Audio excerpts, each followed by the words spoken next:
Cindy was a brilliant inventor, but her days were filled with dust and drudgery. In her stepfamily's clockwork repair shop, she spent her time fixing broken springs and polishing tarnished cogs, while her own dreams of invention gathered dust. Then, a royal proclamation arrived. Prince Alistair, a brilliant inventor himself, was hosting a grand invention fair. The creator of the most magnificent clockwork masterpiece would win a place in the royal workshop.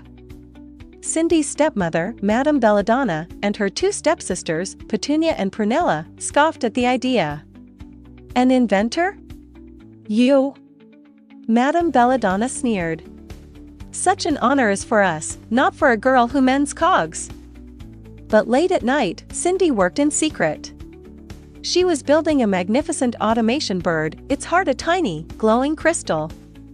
It was her masterpiece, a testament to her dreams and her skill. On the morning of the fair, the stepsisters discovered Cindy's creation.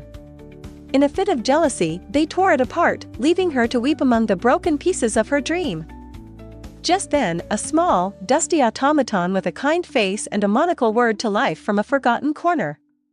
"I am Cogsworth," he said, "a royal prototype. I see your heart is true, and I can help."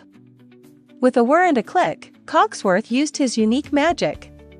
He repaired her bird and transformed her dusty clothes into a stunning gown made of polished bronze and shimmering copper wires, adorned with intricate gears. Cindy arrived at the fair in a magnificent clockwork carriage. She met Prince Alistair, and they immediately connected, their conversation sparking with shared ideas and a passion for invention.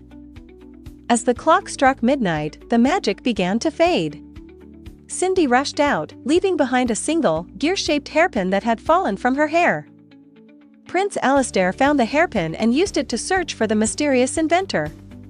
He arrived at Cindy's workshop, where the hairpin fit her perfectly. Cindy showed him her repaired automaton bird, and he knew she was the one. He saw her talent and her kind heart, and he asked her to join him in the royal workshop. Together, they worked side by side, creating wonderful new inventions and living happily ever after, their love for each other and for invention growing with every tick of the clock.